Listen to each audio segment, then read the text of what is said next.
President, and I'd like to welcome you all to the 25th meeting of the 48th year of the Dublin Worthington Rotary Club. Today's invocation and pledge of allegiance will be offered by Mr. Tom Rice. Dear Lord, thank you for all the gifts you have bestowed on each of us. Thank you for the freedom we enjoy in this country, which so many have given their lives. Thank you for the friendships we have made in Rotary. So with all this, why can't we find a way to get along? Please help each of us to see our lives through your kindness and your forgiveness. Bless this food for which we are about to eat in your name, we pray. Amen. I pledge allegiance to the United States.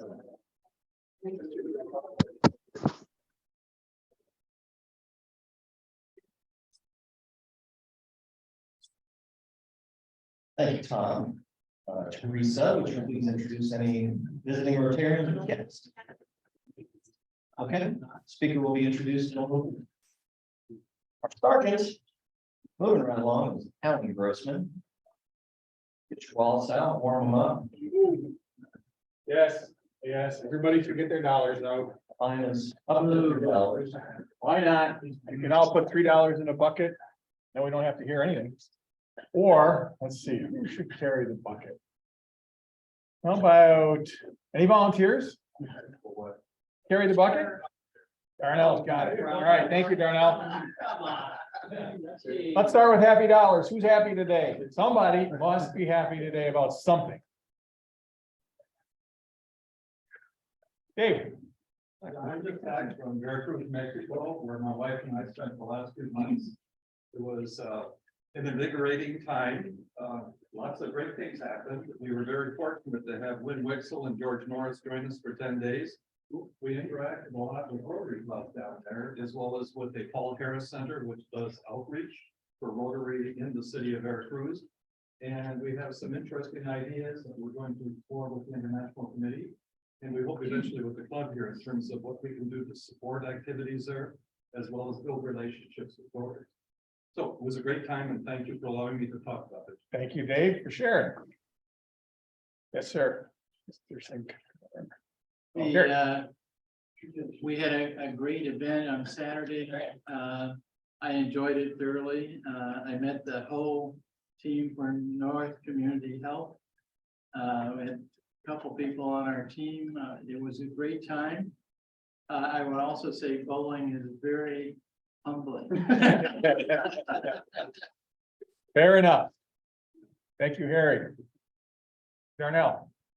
Carmen and I leave for New York tomorrow to welcome our newest granddaughter, who was born January 23rd, 2023. Fantastic.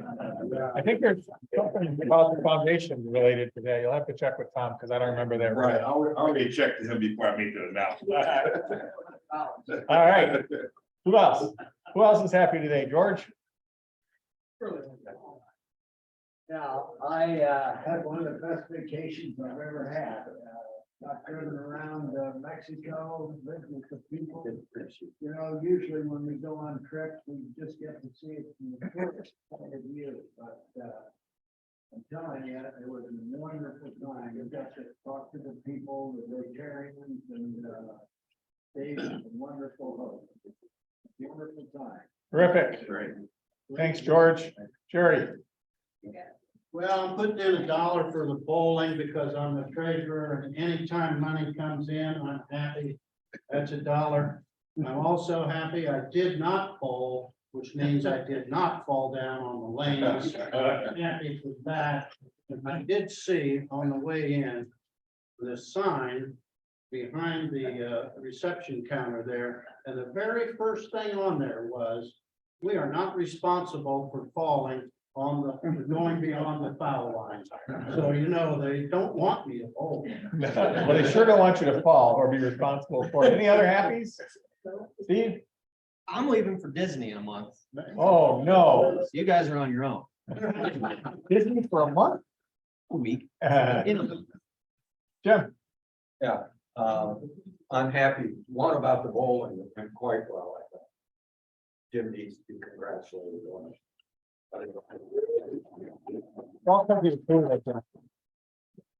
And my granddaughter who tried out to be a swimmer this year. When the coach asked her at trials how long she could dive, and she looked at her watch and said 1 hour. And she just finished 3rd place in the Worthington Invitational. Nice. Doing quite well. Fantastic. Thanks, Jim. Any other happies, Peggy? Our granddaughter, Johanna, they live in New Bern, North Carolina. She's in ROTC, and she was promoted to admin this week. We're happy about that. Nice. Anybody in Zoom land happy about anything? You ought to be here. No, no happy people on Zoom. You'd be happier if y'all were here, I'm sure of it. Okay then, well, so if you know me, you know I know that you all received a Rotary pin when you joined this club. And if you're not having it on your person, you should put $1 in the box. Darnell, you're gonna be really busy, I'm sure of it. As well, if it was too much effort for you to stop at that box and grab your name tag, that's another reason to put $1 in. Just saying. And then, does anybody remember we had a rah-rah last week? And who here was not there? You were not there for a test, please put your hand up and add $1. Remember, our new limit is 3. Add $1 to the bucket for not having played with us last week. And then who here has been so fortunate as to stay right here in Columbus or somewhere in Ohio for the entire winter so far? Who's not gone anywhere? Everybody else put in $1 because y'all. Perfect. A lot of people were, I just saw the list, a lot of people were involved with the Super Bowling on Saturday, and that's a great event for our club. And if you were not there, I see some of you that were not there, please add $1. And then, so the bourbon raffle is kind of cool, right? Yeah, but some people might not drink bourbon, so I don't think it's appropriate to fine you for not having bought a ticket for that. But I think if you have not yet shared it in some way, whether on Facebook or by email or by a text message or handed somebody one of those cards, please raise your hand and Darnell will collect your $1. And finally, I looked at the calendar on our website, which is not really up to date. Because when I saw the meeting on the 8th, and it saw that we were having the development director from Pause for Ability, I got really excited because I thought somebody was going to be here talking about dogs today. But unfortunately, it's March 8th. So I was prepared to say, who here owns a dog? Anybody? No, cats don't count. They're not extinct. Trust me. So if you don't have your hand up and you haven't reached your $3 because you own a dog, add $1. Because I know we dog people, maybe me included, spend a lot of money on dogs. And with that, what unit of measure would we use to weigh a millennial? What unit of measure would we use to weigh a millennial? Instagrams.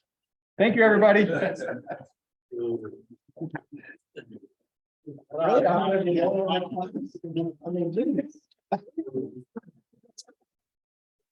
Yeah, it's Jerry's job. Thank you, Alan. You are welcome. If anybody has any announcements that weren't already given by the sergeant, please make your way up here. Mr. Jim Barber. Yes, this past Saturday was Super Bowling, and these things only happen because of the generosity of our club members. We all ought to thank Phil and Greg Giesler and Cam Taylor Realtors for being one of our major sponsors and also sponsoring teams. And also Darnell Perkins and Lincoln Financial for both sponsoring teams and being a major sponsor. So let's hear it for these guys. And we had great participation. We had my numbers here. We had 25 club members who purchased or sold 30 lane sponsorships and 9 club members who bowled and or sponsored bowlers. If you're not among those groups, please consult your spiritual advisors and beg forgiveness. And we made a total of about just over $5,800 on the event. So it was a success, and thank you all very much.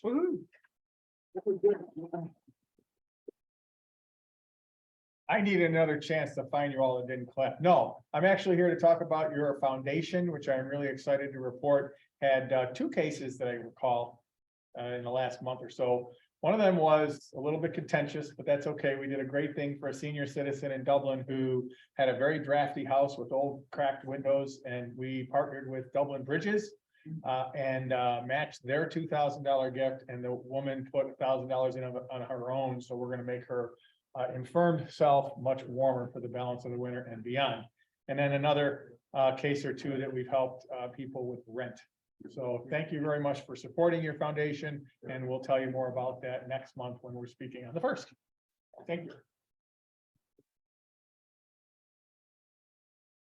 Well, it's February and we're starting to kick off our Kick Cancer campaign. And President Steve was kind enough to let me pass the hat again next month, the whole month of March. I'll be passing the hat to raise money for Kick Cancer.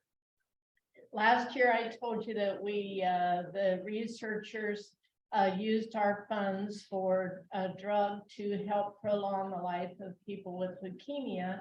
The drug extended their life an additional 5 years, and now they're working on another drug to try to prolong it even longer. This past year, they're working in the hematology lab, working with people with blood diseases. So the money that you've invested, the dollar that you gave back in 2005 is still there. We just used the money, the interest raised. So please be kind and generous next month when I pass the hat. Thank you. Good morning. Not a happy announcement. We had 2 losses last week. You have to be an old member to know the names, I think. Joe Mazzara, a realtor. Anybody remember Joe? And the other was never a member, Gene Gallagher Jr. Now, some people remember his father, who was club secretary. I mentioned the son because he did his club a great kindness. There was a time when attendance was godmother and country in Rotary. Some of you will remember that. And Gene Gallagher Jr. wrote our first computer package to help us keep track of that and report it to district. Thank you. Thank you, everybody. I do have an announcement, of course. Can anybody guess what I'm going to announce? Wow, yeah. So, as you guys should know, I sent a number of emails that you probably deleted. The Worthington raffle launched on February 1st at noon. Who can guess? If you know, don't answer. Who can guess how much money we've raised so far? Good guess. Alan? Just over 7. Did you know or did you guess? Okay. I looked earlier. You didn't understand the assignment. Oh. $1. Yeah. Where is this? Sorry. So what I have pulled up here is our bourbon raffle. I want to make sure everybody knows how to get to it. So if you go to rotarybourbonraffle.org, you'll get taken right to the raffle. And if you want to buy tickets, it's real easy. There's a big red button that says buy tickets. And you can see we've got 51 days left in the raffle. And we've already raised $7,367, and that's over 82 tickets sold. We've got 2,000 tickets available. There's some details here, blah, blah, blah. And you can also see the packages that we're offering up. You know, the grand prize is $17,200. The runner-ups are also very attractive packages from there. And if we keep going, can get down to the rules, and then we can see who's donated and if they wanted to be anonymous or how much they've donated. What you'll see is a lot of people are opting to go with the more expensive ticket entry of $250. We had somebody spend $1,000 on tickets, $250, $500. So You know, there were some people that were said, ooh, $100 for a ticket, that seems pretty steep, 250 seems impossible. We're really challenging some assumptions here, so. So far, we're off to a great start. Like I said, we've got 51 days. Our goal is to sell all 2,000 tickets if we can. And if we do that, we're gonna net well over $100,000. What we're gonna do with all that money? That's a great problem to solve, isn't it? Alan, If somebody were to say buy a ticket, but they didn't really like bourbon, do they have to take the bourbon fee? they wouldn't have to take the bourbon. What we're actually gonna have to do is provide people with checks for this money, and we've lined up a vendor such that if they want to get the bourbon, they can then take that money and buy the bourbon.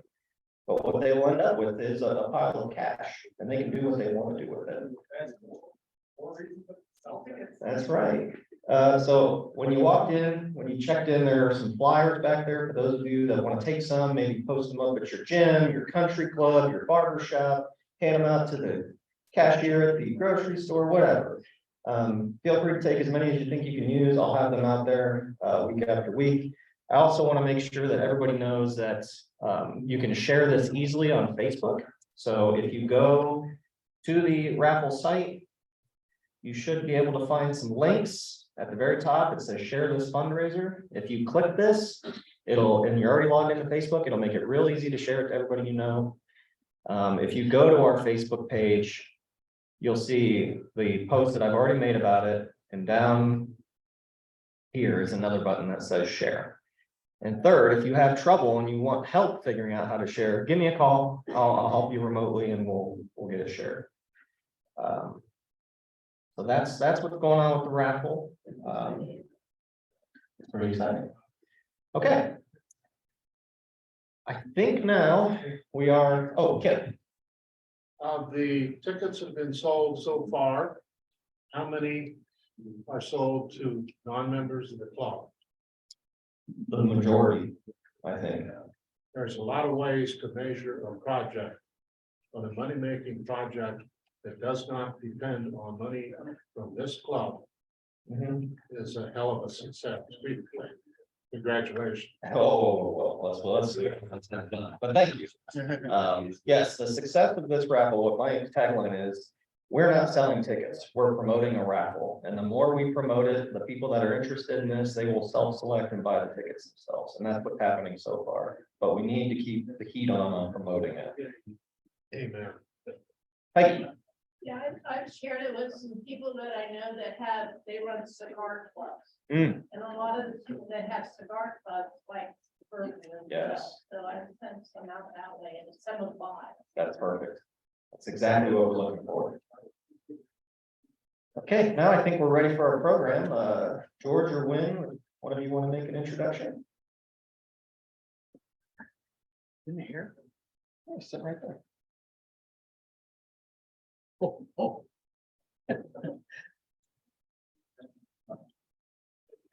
Okay, well, today,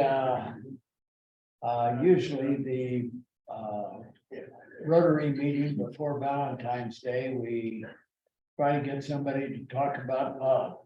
So that's what we celebrate on Valentine's Day. And, Tim Van Sant is a, minister of First Community Church. I didn't know Tim's background until we just talked today, but I thought he was somebody that just graduated from college and was doing an internship at the First Community Church. That was a couple of years ago. But Tim's been around the world quite a bit. He spent 8 years in the Air Force. And a couple of years after he graduated from high school, he went to Ohio State for a year. And then went to 8 years in the Air Force. And he got out of the Air Force and met a wonderful woman in Los Angeles and got married. And he has 2 children. And Tim's been at First Community this year or this time, he's been with us for about 2.5 years. And he finished his, went to, can't think the. What? Methesco, yes, he, the local, Seminary. church like that, or a college like that, Methesco. And he graduated from there and has been an intern at First Community and, done a very, I sure like his sermons and things like that. I think he'll tell us a little bit about love, so. Tim, yeah. I don't want to take any more of your time.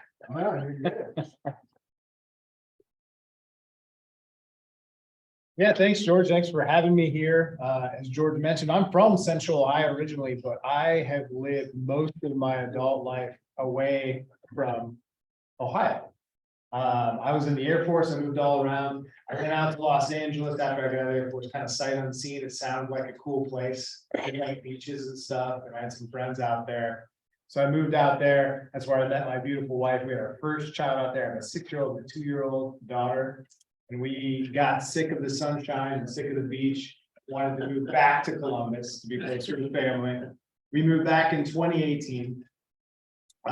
Which I guess is 4.5 years ago now, but really with the pandemic and everything, it feels like we're still kind of new. But my whole background was military. Then I went and got my MBA. I worked as a consultant, mostly for governments, mostly DoD, Air Force, now Space Force, local municipalities, local governments, on more the business acquisition program management side. And then a few years ago, kind of felt a calling to do something a little different in my life. That's where I started with Methesco, or MTSO, which is in Delaware, the seminary, and I started working there, or excuse me, started going to school there, started working at First Community Church as an intern, and then graduated in May of last year and went full-time at First Community in July of last year. And I'm the Minister of Community Justice.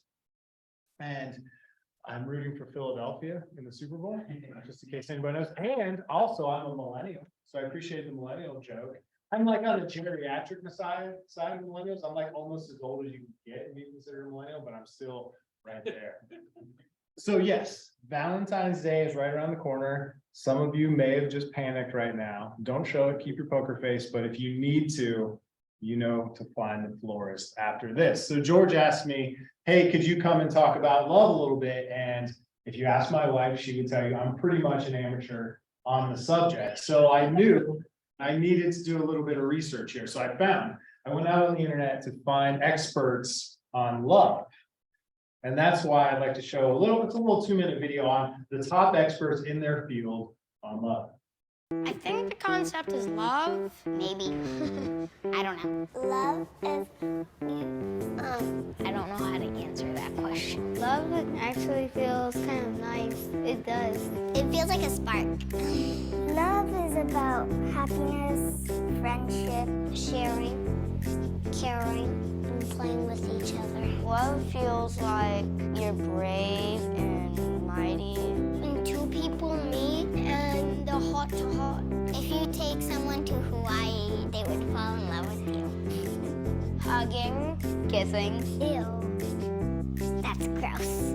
But there's much more to love than kissing. For crushes, you could tell if a boy is mean to girls, that means they have a crush on you. I think you sometimes say goofy stuff or feel goofy doing this in front of people. And now I have a crush on all of their kids. She kept on looking up from her math test and staring at me, so. I don't remember his name. I just think he's handsome. Sometimes you can't choose who you love. Like family members, sometimes you just love them. I know my mom loves me because she gives me love, kisses, hugs. She makes lots of food so I can get strong. Mostly my dad loves me a lot. He loved me since when I was like 0. I know my sister loves me because when my cats attack me, she's the first person at my side asking what happened. Love happened because two people falling in love. No one invented it. Love came from the beginning of the world, when the world started. Hearts everywhere. Love! Love! Love!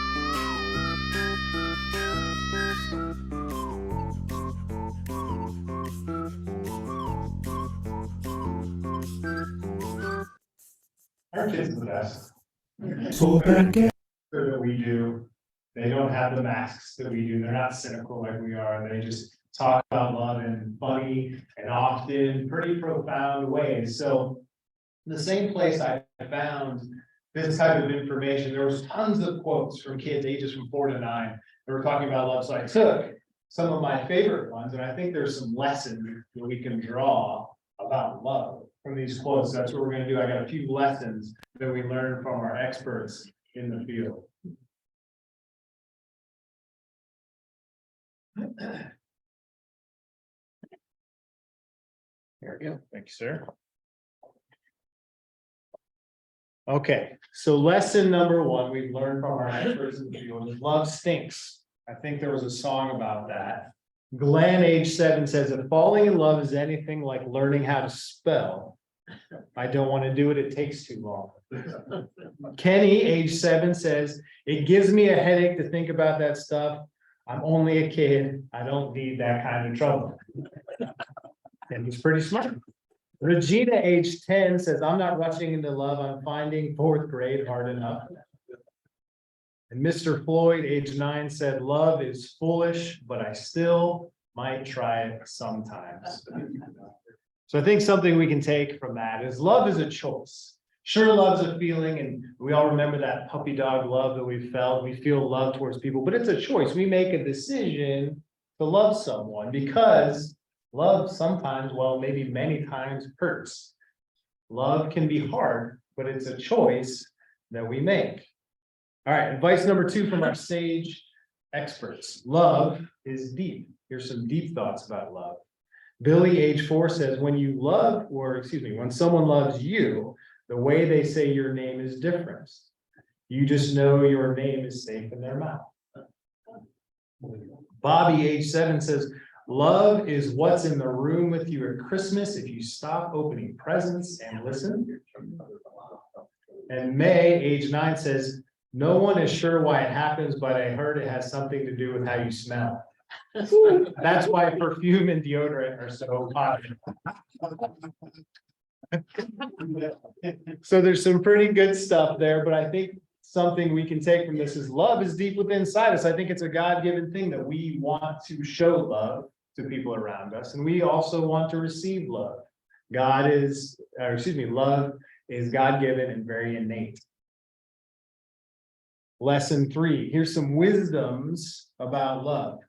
Jessica, age 8, says, you really shouldn't say, I love you unless you mean it. But if you mean it, you should say it a lot because people forget. Ava, age 8, says, one of you should know how to write a check. Because even if you have tons of love, there's going to be a lot of bills. And then Nikita, age 6, says, if you want to learn to love better, you should start with a friend you hate. I almost wanted to just end talking right there because I think that distills everything down pretty well.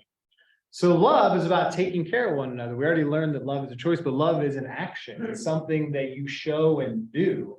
It's more than a feeling. There's feelings involved with it, but it's an action.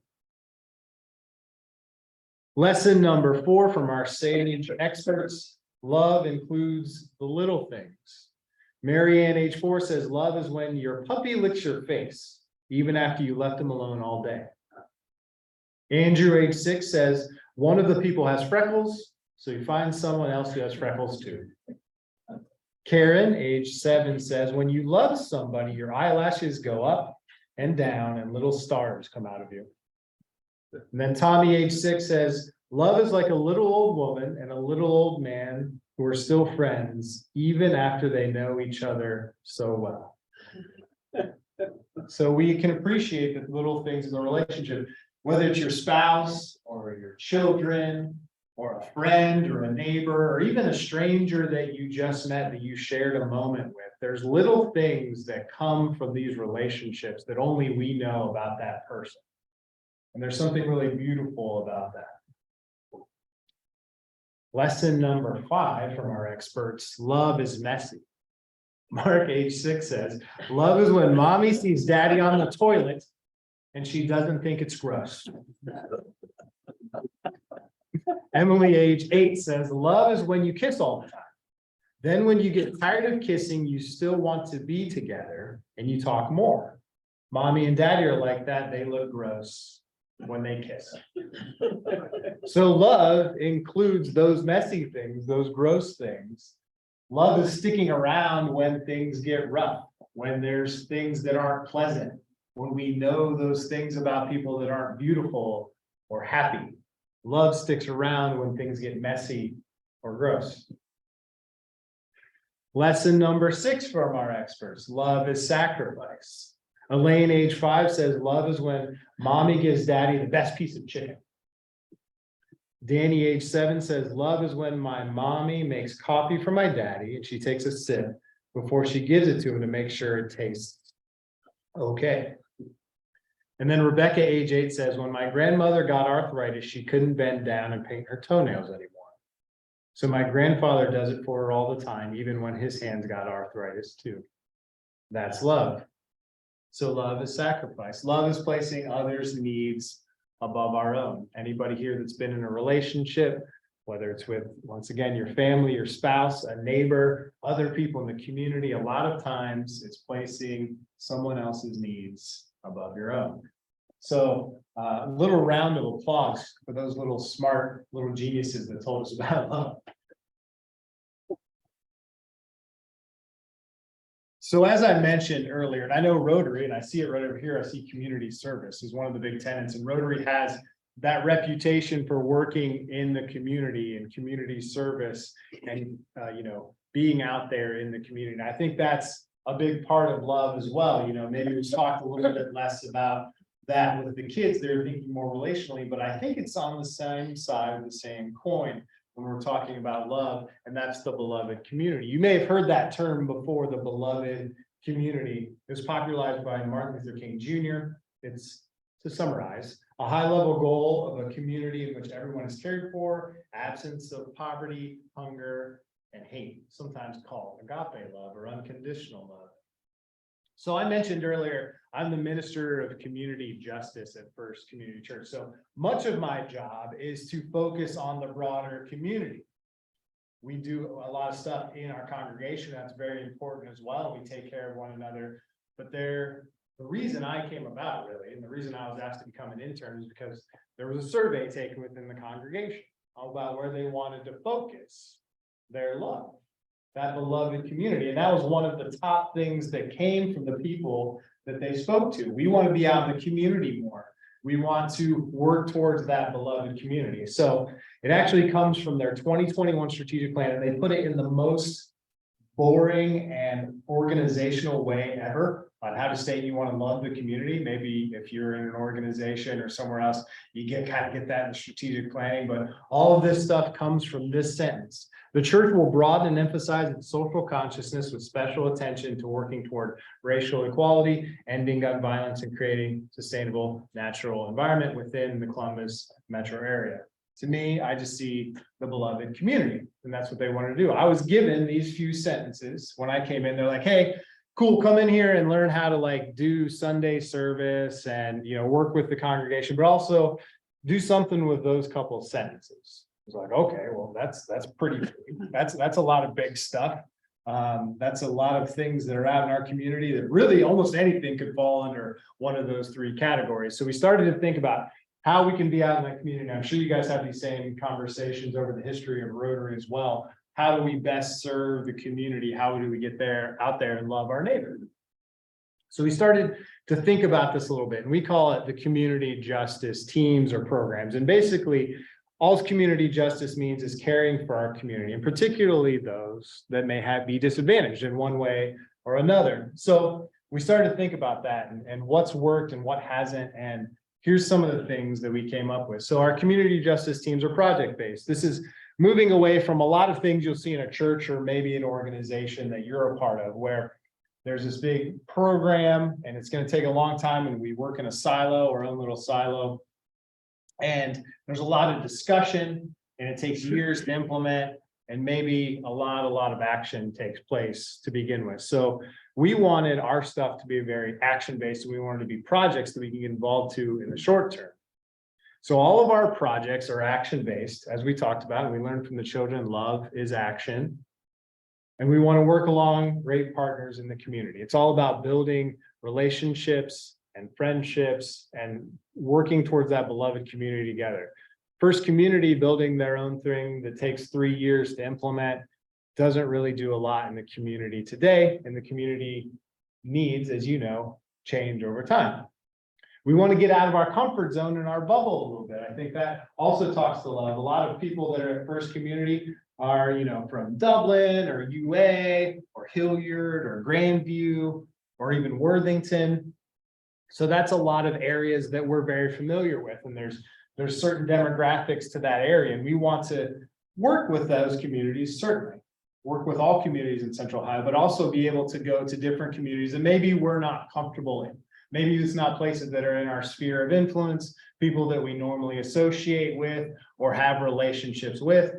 And then finally, we wanted the ability to be bold in our choices. Make sure failure is an option rather than those large projects programs that take a long time to implement. We want to be able to work with the community, be in relationship with the community, and not be afraid to make a mistake. And course correct as we need it and meet the needs of the community and be as flexible as possible. So in 1 year, we've engaged in 18 one-time or ongoing projects. We have a lot of volunteers within, as you guys do here at Rotary, working out in the community, a lot of volunteers in the congregation that are out there working in the community. And I just wanted to highlight just a couple of our projects and programs that we have going on. In fact, it was recommended to me on the second project I'm going to talk about a little bit about working with Rotary, and we had some Rotary members, not this particular Rotary, but Rotary members that were part of it.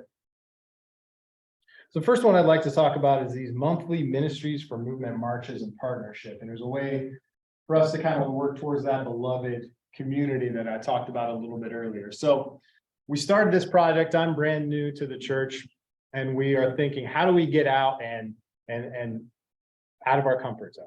That bullet point that I talked about earlier. So I'm reading a little bit about community violence and gun violence and those kind of blights of the community. And I read about this organization on the south side of Columbus, and this was in an area that had been the most dangerous and most violent part of Central Ohio for years, until this organization started to get involved a little bit. And it's called Ministries for Movement. And how it started was whenever someone in the community was killed through violence or gun violence, they would hold marches. They were usually African marches that had a lot of drums and certain types of music that went through that. And they would go through the streets and raise money for the family of whoever had been killed in their streets. Really good thing to do, but also they realized that they wanted to start being more proactive rather than reactive every time someone died. So starting in 2009, the first Sunday of every month, rain or shine, no matter what's going on, they get out there and march, and they invite people from their community and outside of their community as well. So you'll see on a typical march, you'll see judges, you'll see judge-elects, you'll see police officers, you'll see other non-profit organizations, other faith-based institutions, leaders within the community, all getting together and marching through the streets and saying, we want to put an end to this violence that's happening here. So I was like, wow, this place is great. I could really learn from these folks. We are just starting. I don't want us to be a group that takes on one project, we pat ourselves on the back and say, hey, we did really good, guys. And then we wanted to keep this stuff sustainable. And they've been sustaining this for a really long time. So I called Pastor Lamar, who's in charge of Ministries for Movement and also Family Missionary Baptist, which is attached to the nonprofit. And I said, hey, would you mind if we came out? And we came out with a very specific attitude in mind. We didn't want to come out there and say, hey, we know how to fix your community. We know what you guys need. We very much were coming to join into relationship with, and also to be a mentee you guys are doing some really cool things in the community. Can we learn from you and how you've been able to sustain that for so long? So I believe we went out last January, so it's been a little over a year. And we've gone out there every month and shown up, a large group of us. We got to know folks we would have never met. We got to build relationship and build trust with them. They've named us a partner. They allow me to speak every time I'm out there. And we've met other nonprofits and other organizations, including a place called Southside Family Farms, who works on food insecurity in the inner cities, you know, where produce isn't available. Also works on urban farming, teaches kids to come out and learn how to be urban farmers, teaches them those job skills. That's an organization that we've been doing work with that we wouldn't have met until we went through these guys and really build a trust and a relationship with someone that would have been out of our normal sphere, building kind of that beloved community that stretches off into different diverse areas of Central Ohio. And I think I'd be a little remiss if I didn't mention what just happened this last Sunday. I don't know if you follow the news, but there was a police shooting on the south side on Sunday. This actually occurred during our march across the street in a residential area. If you watch the video, and I recommend that you take caution with that, there is some violence to the video and could be a little bit triggering, but if you watch it, you will see through the alleyway in the direction the police officer shot. You'll see the tail end of our march, and you'll see people kind of freezing because the cop says freeze, and then shots are fired, and then you see people disperse. That was actually our march. You can hear our drums in the background. So we had folks from our church that went out there that were really kind of put in harm's way. Another woman who wasn't part of our group took cover and you know, she hurt herself. She twisted up her knee a little bit. I don't know everything that went into that. I don't know if proper police procedure was followed. Maybe it was, but that's kind of beside the point. We were there with that community. We are part of that community. We've been invited back to kind of talk about what that's happening. As you can imagine, the community's hurting around this process. Once again, and maybe everything was followed to the T and there was danger present and the police officer acted correctly. But you know, there is some distrust in that community and we're a part of that. And I want to give a little plug to our folks, almost to a person. They all came up to me and said, even though that happened, we have to show up next month, even though they're put in danger, which was kind of scary for me because I took them there. Everybody wanted to come back. So that kind of follows what we learned from our sage experts of love gets messy sometimes, but sticking with that and being there with that. So there's actually a meeting this afternoon with the people of the community to kind of talk to them. Clergy members have been invited, other leaders. I'm looking forward to that. And that's kind of something that we've been able to cultivate through this experience of trying to move towards a beloved community. And then the second one I'd like to talk about is our Guns to Gardens program we've had. We're a nonpartisan group. We don't believe in any anti-Second Amendment stuff or anything like that, but what we would like to see is gun safety, you know, whether that's in practice, moving towards gun-sensible legislation, those types of things. So we learned about a program that the Presbyterian Peace Fellowship was doing called Guns to Gardens. There's a passage in Isaiah that talks about taking weapons and turning them into plowshares, taking something that can be destructive, not necessarily destructive, but can be destructive and turning it into something that creates.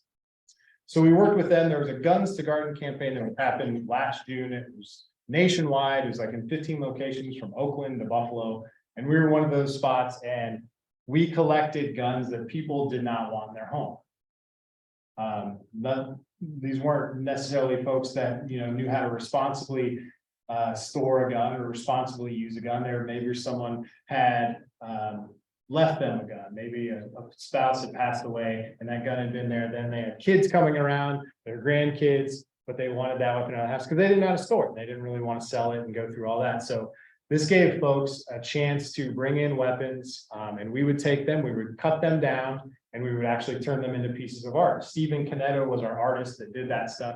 If you've ever been to Franklin Conservatory, there's those large sails out in the parking lot. He actually did that. He does a lot of wonderful metal work.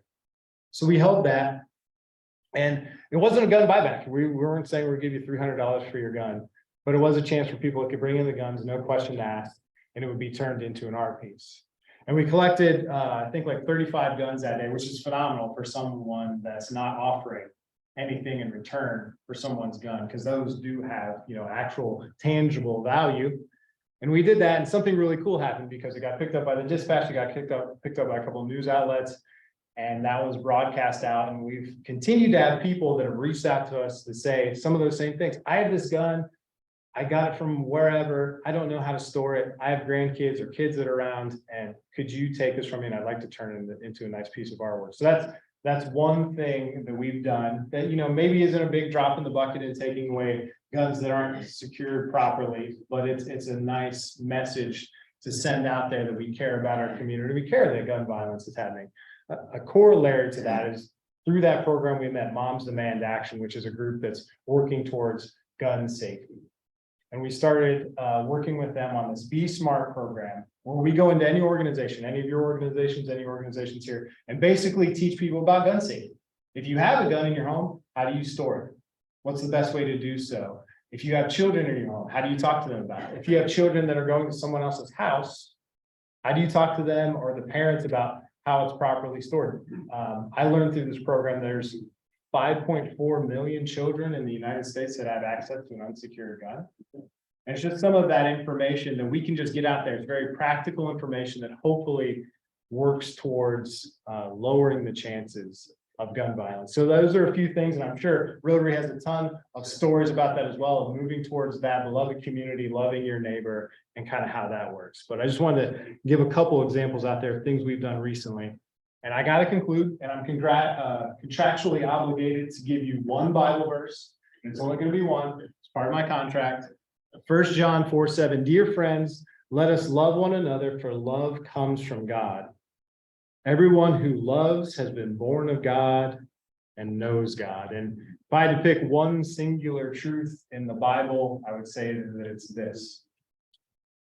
When we love our family, our friends, our community, or even just strangers, we are being who God calls us to be, regardless of our religion, our faith, or act of faith. So that's the end of my presentation. I know you, George, you mentioned if anybody had questions, I'd like to open that up.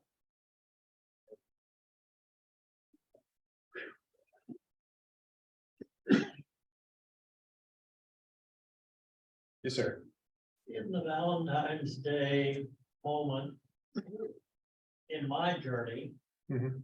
if I fell in love when I was 18, it's different now that I'm a senior citizen. So if you're with the same person, you've got to move into that new environment and seem to reinvent yourself. Mhm. How do you do that when somebody comes in and says, man, I'm in turmoil? Yeah, I think that's a really good question. I think that kind of goes towards love has a feeling to it, but it's not necessarily a feeling. Like you mentioned, when you were 18, you probably felt a lot of, oh, they're beautiful. I feel this cool feeling. I got butterflies in my stomach, but I think it kind of moves to love is a choice and love is an action, and it's choosing to work with that person, choosing to love them even maybe when they're at that worst. And that's so much deeper and difficult a lot of times, so much deeper and difficult, but it's something as we age, we start to realize the importance of that. And it's making that choice. I mean, we don't need to love a person as we get older. I feel when you kind of lose that feeling that makes you feel like you need that person, but you're choosing to love that person, which sounds really unromantic, actually. Now that I think Well, about it it. seems like you give what the 18-year-old feelings and experiences were, and you're moving now to the environment which doesn't have that kind of shape to it. Yeah, that's a good, Adjustment. it's a good point, absolutely. And it's harder in a lot of ways. Yes. So I see some couples that are growing at different paces. And that obviously changes the love situation. What do you advise for them? Well, How it's, do you stay connected when somebody's moving faster than the other person, or, I have a friend I'm thinking about right now, that it's like watching them go different directions. sure, and it's gonna come down to, well, first of all, I recommend like counseling and stuff.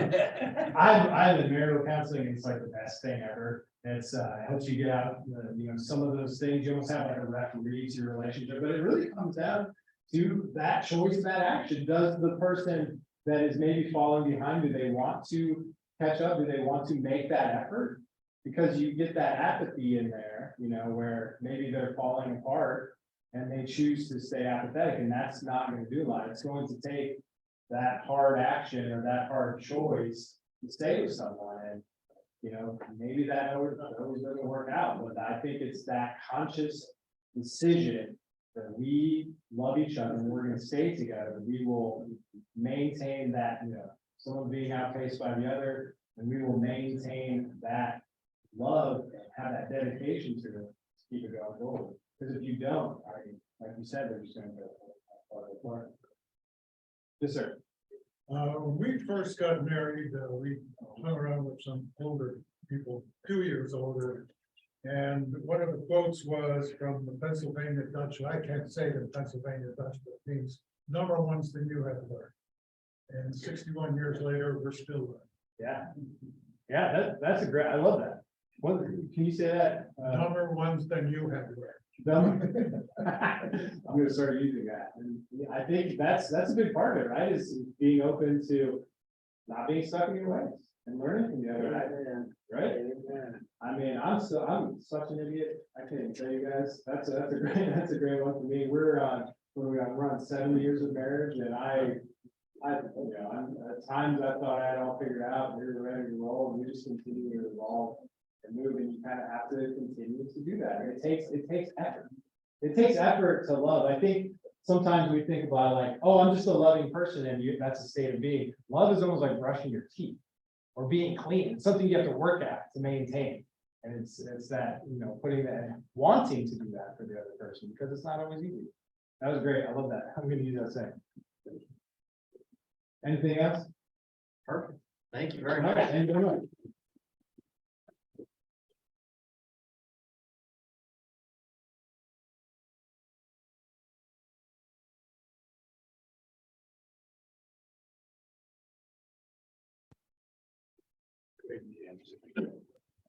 All right, thanks again for our speaker, very timely presentation. I will have to go find that floor shot. All right, and as always, before we wrap up, we have a raffle. Guys, we're talking real money. How much? Enough to buy a bourbon raffle ticket? 18 bucks. What was it? $18.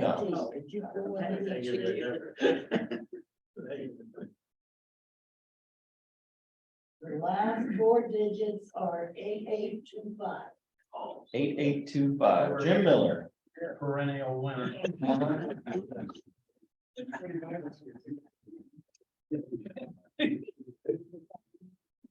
How much in the ace of spades? $378. Now we're talking some tickets. 8833. 8833. It's gotta be Tom Rice.